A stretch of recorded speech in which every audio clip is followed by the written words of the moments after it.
परिजनों में सुसंस्कार हेतु बलिवेश प्रमुख रूप से रह जाते हैं। मोटी मान्यता यह है कि जिस देवता के नाम पर आहुति दी जाती है वह उसे मिलती है। फलतः वह प्रसन्न होकर यज्ञकर्ता को सुख शांति के लिए अभीष्ट वरदान प्रदान करते हैं।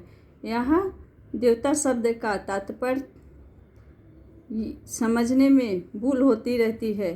देवता किसी अदृश्य व्यक्ति जैसे सत्ता को माना जाता है, पर वस्तुतः बात वैसी है नहीं।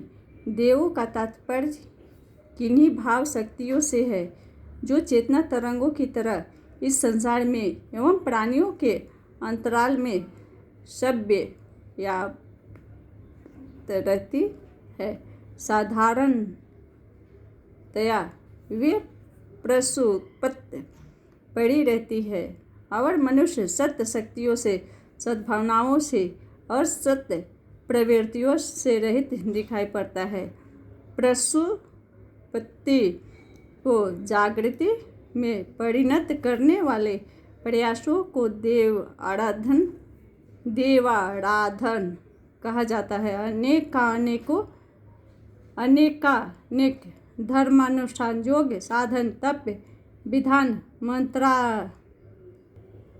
इन देव प्रवृत्तियों को प्रखर सक्रिय बनाने के लिए ही किए जाते हैं, जो प्रतीक के माध्यम से प्रेरणा प्रयोजन तक पहुंच जाते हैं। उन्हीं की देव पूजा सार्थक होती है। पंच महायज्ञों में जिन ब्रह्मदेव, ऋषि आदि उल्लेख है, उन्हें निमित्त आहुति देने का अर्थ उन्हें अदृश्य व्यक्ति मानकर भोजन कराना नहीं, वरन यह है कि इन शब्दों के पीछे जिन देव प्रवृत्तियों, सत्य वृत्तियों का संकेत है, उनके अभिवर्धन के लिए अंशदान करने की तत्परता अपनाई जाए।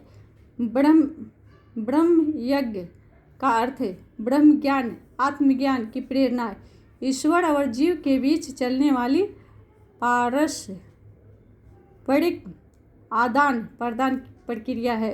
देव यज्ञ का उद्देश्य है पशु से मनुष्य तक पहुँचाने वाले प्रगति क्रम को आगे बढ़ाना, देवत्व के अनुरूप गुण, कर्म, स्वभाव का विकास, विस्तार, पवित्रता और उदारता का अधिकाधिक संवर्धन। ऋषि यज्ञ का तात्पर्य है पिछड़ों को उठाने में संलग्न, करुणार्थ, जीवित निधि, सहायतन, संवर्धन की तपश्चर्या पूर्व पुरुषों, ऋषियों के आदर्शों को आत्मसात करना।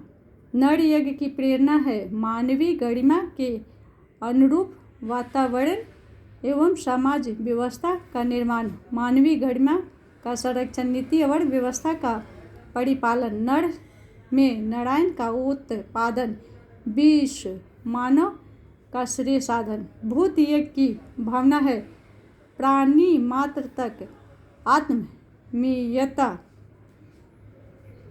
का विस्तार, अन्य जीवधारियों के प्रति सद्भावनापूर्ण व्यवहार, वृक्ष वनस्पतियों तक के विकास का प्रयास। इन पांचों प्रवृत्तियों में व्यक्ति और समाज की सर्वतोमुखी प्रगति, पवित्रता और सुव्यवस्था के